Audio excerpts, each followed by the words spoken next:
태초에 신께서 인간을 비롯하여 수많은 동식물들과 인플루엔자 바이러스를 빚으셨다. 시간이 흐르자 인간은 감사함을 잊어버리고 신이 만든 창조물들을 경시하며 타락하였다.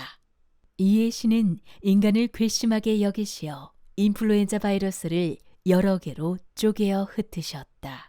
어느 날 아침 알람 소리에 깨어나고 나니 열이 나고 목이 너무 따갑고 근육통에 온몸이 아팠어요. 도저히 출근할 상태가 아니었죠. 선생님, 몸살이 너무 심한데 검사 받으러 왔어요. 환자분 증상을 보니까 독감인 것 같아요. 독감이요? 검사해보니 독감이 맞네요. 어떡하지? 그럼 A형 독감인가요? 아니면 B형 독감인가요? A형 독감이에요. 그전엔 정확히 독감이 어떤 질병인지 몰랐고 그냥 일반 몸살이나 감기보다 심하면 그게 독감이라고 막연하게 생각했어요. 주변 지인이 A형 독감에 걸려 며칠을 출근 못했던 일이 떠올랐죠. 얕게나마 알고 있던 지식은 독감은 전염성이 있고 A형 독감 아니면 B형 독감이 존재하며 둘의 차이는 증상의 강약 정도가 다르다는 거였어요. A형 독감, B형 독감 중에 어떤 게 증상이 더 심한 건가요? A형 독감이 B형 독감보다 더 증상이 심해요. 이런 씨. 아까운 연차 휴가 날리게 생겼네. 독감 걸렸던 김에 알아봅니다. 오늘 영상에선 인플루엔자 바이러스의 정체를 밝혀보겠습니다. 조류 인플루엔자, 조류 독감, 돼지 인플루엔자, 스페인 독감, 신종플루, A형 독감, B형 독감 등등 어디선가 들어본 적 있으시죠?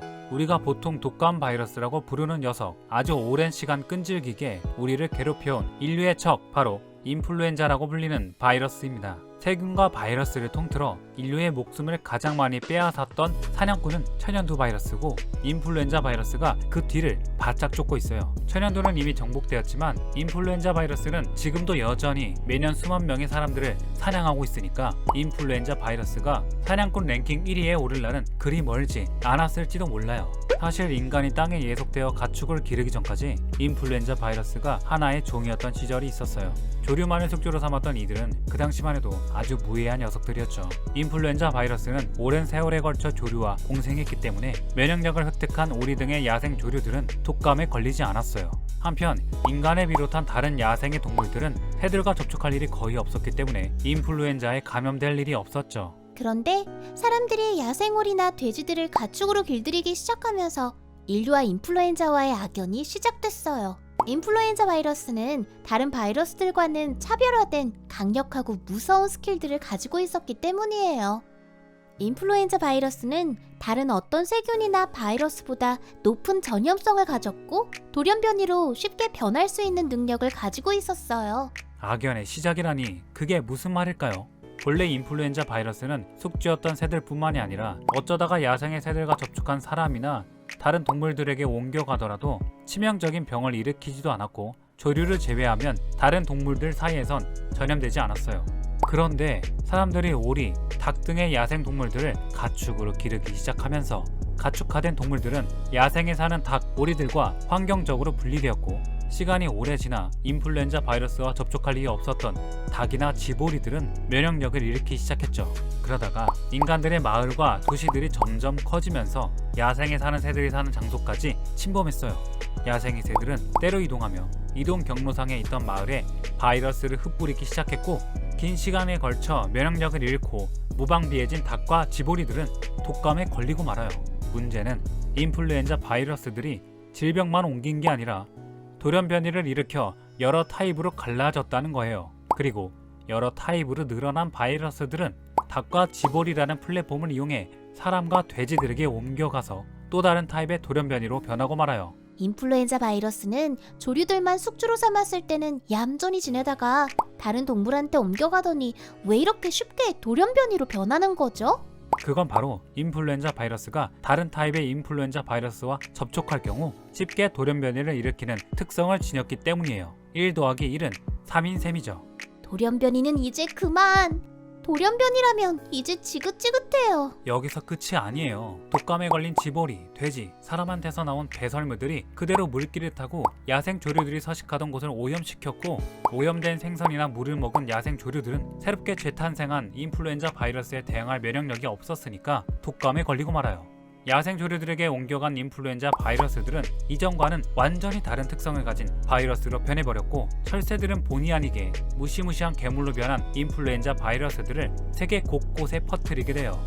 대중교통에 비유하자면 초기의 인플루엔자 바이러스들은 각자 도착하는 정류장은 서로 달랐지만 출발하는 정류장은 같았어요. 조류에서 조류로, 조류에서 다른 동물 간에는 전염될 수 있었지만 다른 종들 사이에서는 전염되지 않았던 거예요. 그런데 야생동물들이 가축화되고 돌연변이가 계속되면서 도착하는 정류장뿐만이 아니라 출발하는 정류장도 엄청나게 다양해진 거예요. 때로는 전염성이 훨씬 높은 녀석으로 변하기도 했어요. 더욱 무서운 건 가벼운 감기 증상만 일으키던 바이러스가 계속 모습을 바꿔가면서 고병원성, 즉 숙주의 목숨을 위협하는 무서운 녀석으로 변하기도 했다는 거예요. 우리가 보통 독감 또는 플루라고 부르는 인플루엔자는 질병의 증상이 일반적인 감기와 매우 유사해 보이지만 일반 감기와 인플루엔자는 발병을 일으키는 바이러스가 서로 달라요. 독감은 독한 감기의 줄임말이 아니에요. 독감의 발병 원인은 인플루엔자 바이러스, 감기의 발병 원인은 감기 바이러스인 거죠. 다시 말해 진화론적으로 각자 조상이 서로 다르다고 할 수 있어요. 인플루엔자 바이러스는 크게는 A형, B형, C형으로 나눌 수 있어요. 이 녀석들은 생물 분류상으로 오르토믹소 바이러스과에 속하는 친척 관계예요. 간단히 말해서 사람, 오랑우탄, 고릴라, 침팬치가 생물 분류상 사람과에 속해 있는 것과 같다고 볼 수 있죠. 그럼 A형, B형, C형 중에 어느 바이러스가 가장 강한가요? 사람과로 치면 A형은 고릴라, B형은 침팬치, C형은 인간에 비유하면 될 듯해요. A형, 걸리면 무섭습니다. 제가 걸려봐서 알아요. 예전에 코로나19도 걸려봤는데 코로나19보다 A형 독감이 그보다 10배는 더 아팠던 것 같아요. C형 인플루엔자 바이러스는 변이하지 않고 걸리더라도 가벼운 감기 증상으로 끝나요. B형은 A형에 비해 변이가 적고 전염성도 낮으며 일반 감기보다 조금 심한 정도로 끝나죠. B형은 지금까지 빅토리아형, 야마가타형 두 가지가 발견되었는데요. 발견된 장소의 이름을 따서 지어진 이름이라고 해요. 근데 문제는 A형입니다. 걸리면 건강한 사람도 죽을 수가 있어요. 앞에서 말한 무서운 돌연변이 괴물 이야기는 A형 인플루엔자 바이러스를 말해요. 별명을 많이 가진 인플루언서 하면 크리스티아노 호날두 선수가 생각나는데요. 바이러스들 중에서는 A형 인플루엔자만큼이나 많은 이명을 가진 바이러스는 없을 거예요. 암살자가 정체를 감추기 위해 자신의 이름을 바꾸듯이 A형 인플루엔자 바이러스는 1918년 스페인 독감, 1957년 아시아 독감, 1968년 홍콩 독감, 2009년 신종플루와 돼지 인플루엔자, 2016년 국내에서 유행한 조류 인플루엔자 등 수시로 이름을 바꿔가며 역사에 등장했고 때로는 한 문명의 근간을 흔들 정도로 악명을 떨치기도 했어요. 이름을 바꿔가며 등장한 A형 인플루엔자 바이러스들은 서로 동일한 구조의 개체가 아니라 같은 집안 식구라고 할 수 있는데요. 이 무시무시한 가족 구성원들은 녀석들의 표면에 돌기 형태로 붙어있는 가시 모양의 단백질 헤마글루티닌과 유라미니다아제의 타입으로 구분할 수 있어요.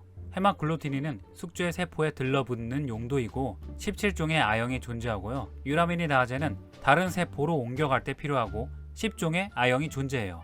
A형 바이러스는 이들 단백질을 조합해 170여 종으로 변할 수 있는데 헤마글루티닌과 유라미니다아제를 하나씩 가져와서 조합에 따라 전염시킬 수 있는 숙주의 범위, 전염성, 발생 증상의 강도가 달라지게 돼요. 예를 들어 철새들과 함께 세계 곳곳을 누비며 가축들을 집단 폐사시키는 조류 인플루엔자는 H5N1형, 약 5천만 명의 목숨을 앗아간 스페인 독감은 H1N1형, 1957년 대유행했던 아시아 독감은 H2N2형, 1968년에 대유행했던 홍콩 독감은 H3N2형이에요. 조류 인플루엔자를 포함해 H5N1 계통은 사람 간엔 전염되지 않지만 인수 감염이 가능해요. 괜히 새들과 접촉했다가 사람이 전염되기라도 하면 치명적인 독감을 일으키는 고병원성 녀석들이 많아요. 동물과 사람 사이에서 전염되는 이런 질병들을 인수 공통 감염이라고 하는데 만약에 고병원성인 녀석들이 돌연변이를 일으켜 사람 사이에 전염이 가능하게 되는 날엔 인류의 존폐를 위협하는 대유행으로 번질지도 몰라요. 그래도 백신을 맞으면 독감을 미리 예방할 수 있는 것 아닌가요? 인플루엔자 바이러스가 돌연변이가 되더라도 변하는 속도에 맞춰서 백신을 개발하면 되잖아요. 물론 백신은 독감 예방에 효과가 있어요. 건강한 성인의 경우엔 80%까지 예방 효과가 있죠. 근데 백신이 예방할 수 있는 인플루엔자 바이러스의 종류는 한정되어 있어요. 우선 백신이란 뭘까요? 우리 몸의 면역 체계가 병원체와의 진짜 전투에 앞서서 모의 전투를 경험해 보도록 하는 거죠.